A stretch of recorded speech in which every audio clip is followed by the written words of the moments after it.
Assalamualaikum dan salam sejahtera kepada Dr. Jamsari dan rakan-rakan sekalian. Kami dari kumpulan 2 ingin membentangkan mengenai kajian tentang emosi marah dan faktor pencetusnya dalam kalangan pekerja di tempat kerja. Ahli kumpulan kami terdiri daripada 5 orang iaitu Ain Syuhada, Nur Azrina, Nur Asman Nadira, Muhammad Amirul Farihin dan akhir sekali Nur Ainul Awatif. Berikut adalah agenda kumpulan kami akan bentangkan, antaranya adalah pengenalan, objektif kajian, lokasi kajian, metodologi kajian, kajian literatur, perbincangan dan kesimpulan. Saya akan membentangkan mengenai pengenalan, dan untuk pengenalan, emosi merupakan aspek penting dalam kehidupan manusia yang mempengaruhi cara seseorang itu berfikir, berkelakuan dan berinteraksi. Dalam konteks pekerjaan, individu boleh mengalami pelbagai emosi seperti gembira, sedih, tertekan dan marah. Namun, emosi marah sering dianggap sebagai emosi negatif apabila tidak dikawal dengan baik, kerana ia boleh menjejaskan suasana kerja, produktiviti, hubungan antara rakan sekerja serta imej profesional seseorang. Untuk punca emosi marah boleh timbul apabila seseorang berasa terancam, tidak dihargai, diperlakukan secara tidak adil atau mengalami tekanan kerja yang berlebihan. Dalam persekitaran kerja masa kini yang menuntut kecekapan tinggi, tempoh masa yang ketat dan beban kerja yang meningkat, emosi marah sering menjadi reaksi semula jadi terhadap tekanan dan konflik yang berlaku di tempat kerja. Seterusnya, kesan emosi marah. Walaupun emosi marah ini merupakan emosi yang normal, kegagalan mengawal atau mengenal pasti punca sebenar kemarahan boleh menyebabkan konflik interpersonal, menurunkan motivasi kerja dan memberi kesan negatif terhadap kesejahteraan psikologi individu. Untuk kepentingan kepada organisasi, dalam konteks organisasi, pengurusan emosi pekerja termasuk emosi marah merupakan aspek penting dalam membina persekitaran kerja yang harmoni dan produktif.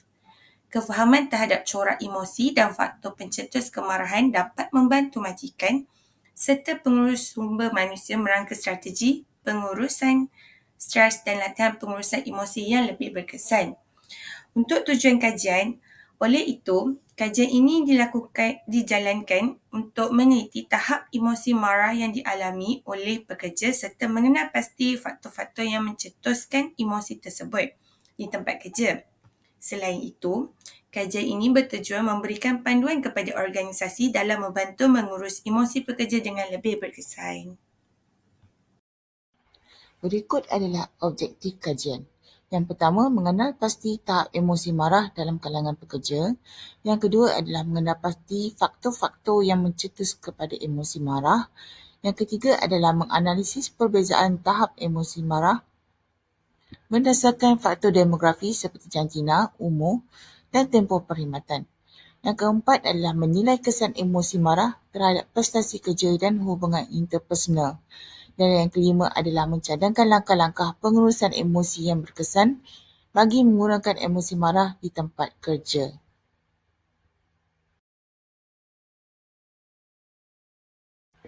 Kepentingan kajian. Yang pertama adalah supaya organisasi memahami aspek emosi pekerja yang memberi impak terhadap produktiviti dan keharmonian kerja. Yang kedua, pekerja mengenal pasti punca kemarahan mereka serta belajar cara menguruskan emosi dengan lebih baik dan teratur. Dan yang ketiga, di mana pengurus dan majikan mampu membentuk strategi pengurusan emosi yang lebih efektif.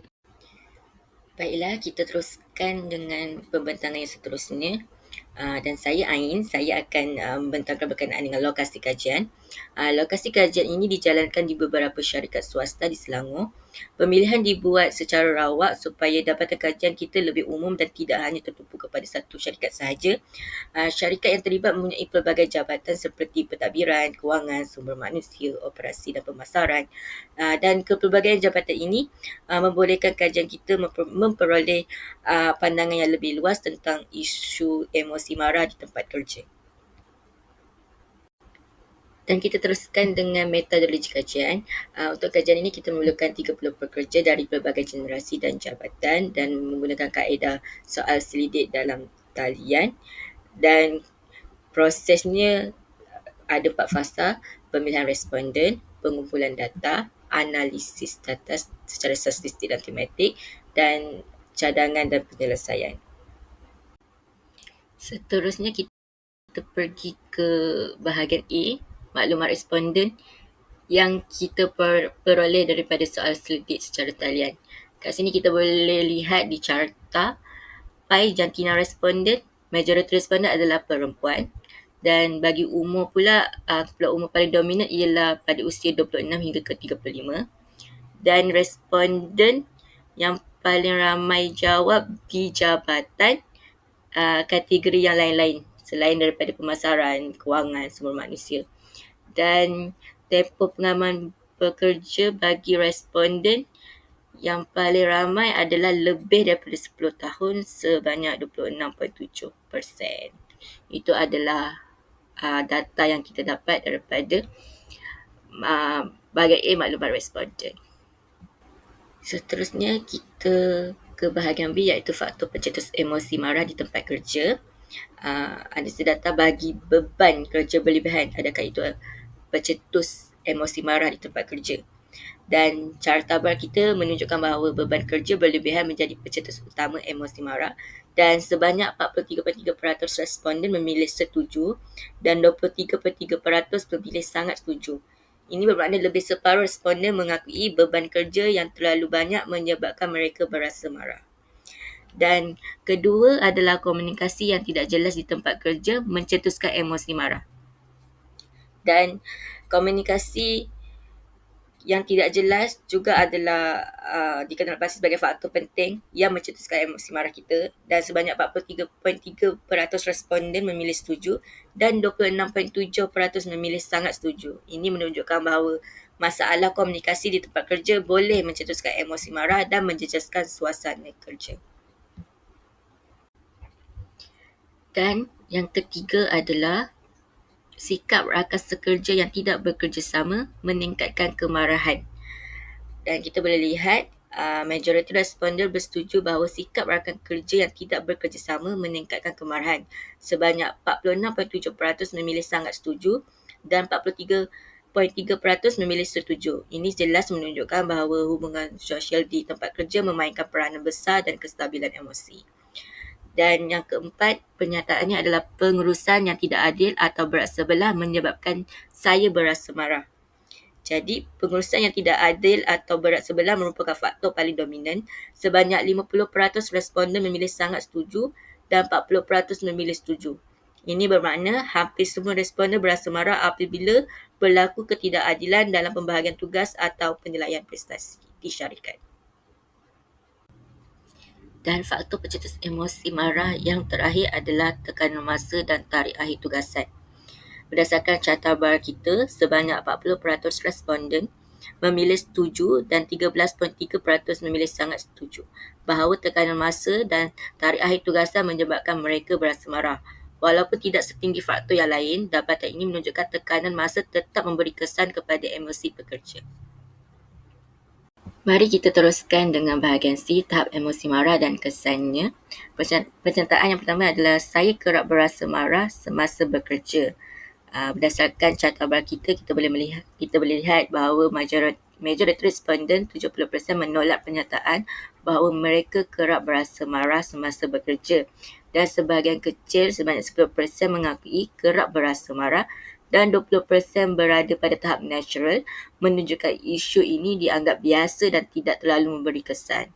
Jadi kebanyakan pekerja tidak kerap merasa marah semasa bekerja walaupun ada segelintir kecil yang mengalaminya. Dan seterusnya pernyataannya adalah saya mudah hilang kawalan emosi apabila berhadapan masalah kerja. Berdasarkan carta bar kita, majoriti responden 50% bersetuju bahawa emosi marah menjejaskan hubungan dengan rakan sekerja. Sebahagian kecil 30% menolak pernyataan ini dan 20% berada di tahap natural, menunjukkan mereka tidak mempunyai pendirian yang jelas, dan boleh dikesimpulankan bahawa emosi marah memberi kesan negatif terhadap hubungan kerja walaupun tidak semua responden mengalaminya. Jadi kita teruskan pula dengan pernyataan yang seterusnya adalah emosi marah menjejaskan fokus dan prestasi kerja. Dan kita boleh lihat di carta bar ini, lebih separuh responden sangat setuju dan setuju, dan keseluruhannya 56.7% mengakui emosi marah menjejaskan fokus dan prestasi kerja. Sebahagian kecil 30% menolak pernyataan ini dan 13.3% berada pada tahap natural dan menunjukkan mereka tidak mempunyai pendirian yang sendiri, dan kesimpulannya adalah emosi marah memberi kesan negatif terhadap prestasi kerja bagi majoriti pekerja. Dan yang seterusnya adalah emosi marah menjejaskan hubungan saya dan rakan sekerja. Dan datanya menunjukkan majoriti responden bersetuju bahawa emosi marah menjejaskan hubungan dengan rakan sekerja dan sebahagian kecil menolak pernyataan ini dan 20% berada pada tahap natural. Dan ini menunjukkan emosi marah juga memberi kesan negatif terhadap hubungan kerja bagi separuh daripada responden. Pernyataan terakhir bagi bahagian C, tahap emosi marah dan kesannya adalah sokongan daripada pihak atasan dapat membantu mengurangkan emosi marah saya. Dan majoriti responden bersetuju bahawa sokongan pihak atasan membantu mengurangkan emosi marah. Sebahagian kecil menolak pernyataan ini, manakala 10% berada pada tahap natural. Jadi kesimpulannya, sokongan organisasi khususnya daripada pengurusan tertinggi memberi kesan positif terhadap kesejahteraan emosi pekerja serta meningkatkan keharmonian dan produktiviti di tempat kerja. Di bahagian D, iaitu soalan terbuka, apakah cadangan untuk pihak organisasi dapat membantu mengurangkan emosi marah dalam kalangan pekerja?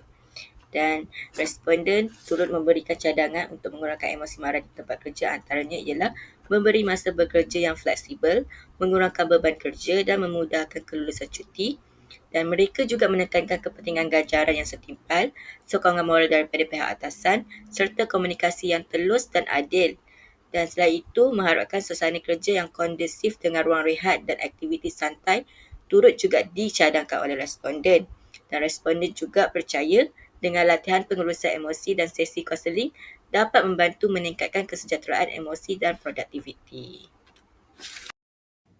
Berdasarkan kajian literatur, emosi marah di tempat kerja lazimnya timbul sebagai tindak balas terhadap peristiwa kerja yang menekan, tidak adil atau bercanggah dengan jangkaan dan ditakrifkan sebagai reaksi afektif negatif seperti jengkel, tidak puas hati dan dendam yang dikaitkan dengan tekanan kerja berpanjangan serta budaya organisasi yang toksik. Dari sudut teori, affective event theory menerangkan bahawa persekitaran kerja membentuk peristiwa harian yang mencetus emosi marah dan seterusnya mempengaruhi sikap serta tingkah laku pekerja. Manakala kerangka counterproductive work behaviour menunjukkan bahawa emosi ini boleh mendorong tingkah laku devian seperti konflik, sabotaj dan pengabaian tugas. Dan literatur juga turut mengenal pasti faktor pencetus emosi marah merangkumi faktor organisasi seperti beban kerja tinggi, komunikasi lemah, ketidakadilan dan budaya toksik serta faktor individu seperti trait marah, burnout dan kelemahan regulasi emosi. Implikasi emosi marah yang tidak diurus termasuk penurunan prestasi, konflik berpanjangan, penghakisan kepercayaan dan peningkatan kadar pusing ganti kerja. Sekaligus menekankan keperluan pendidikan yang lebih terfokus terhadap emosi marah sebagai konstruk tersendiri, khususnya dalam konteks budaya kerja Malaysia. Artikel 3 adalah kajian yang dilakukan oleh Fatma Lunggah Habsari iaitu pada Februari 2023 yang menekankan betapa pentingnya pengaturan emosi dan suasana hati di tempat kerja. Menurut Fatma juga, kajian dilakukan bagi mengkaji manfaat pengaturan emosi di tempat kerja seperti mengurangkan konflik antara rakan sekerja, meningkatkan kepuasan kerja dan ketaatan kepada syarikat. Ini akan membentuk satu budaya kerja yang positif dan baik dan membantu secara lebih fokus dan efisien. Menurut Fatma juga, pengaturan emosi ini bukan hanya tanggungjawab seorang individu tetapi juga organisasi, di mana secara langsung akan memberi impak yang positif kepada produktiviti, kualiti kerja dan dalam hubungan antara manusia. Untuk artikel yang keempat, Artikel ini bertajuk penat iaitu bagaimana mengurus emosi, tenaga dan tekanan dalam menempuhi alam dewasa. Kajian ini dilakukan oleh Suhaila Syaril dan Siti Nur Fazila Abdullah pada Mac 2024. Mereka membincangkan isu kelesuan ataupun burnout dalam kehidupan moden, di mana strategi mengurus emosi, tenaga dan tekanan. Ini juga menekankan kesejahteraan mental sebagai asas kebahagiaan dan produktiviti. Dan fokus utama kajian ini adalah membincangkan kepada definisi burnout itu sendiri, iaitu keadaan di mana seorang individu kehilangan tenaga, motivasi dan kesejahteraan disebabkan oleh tekanan yang berterusan yang dihadapi dalam kerjaya ataupun kehidupan. Artikel ini juga menekankan bahawa kesejahteraan mental dan pengurusan emosi adalah kunci dalam menghadapi dan menangani cabaran hidup moden. Dengan gabungan teori, psikologi barat dan juga nilai-nilai Islam, wujudnya kajian ini secara tidak langsung mengajak pembaca untuk menilai semula tujuan hidup, menjaga komunikasi serta mengamalkan keseimbangan dalam tenaga dan emosi seharian.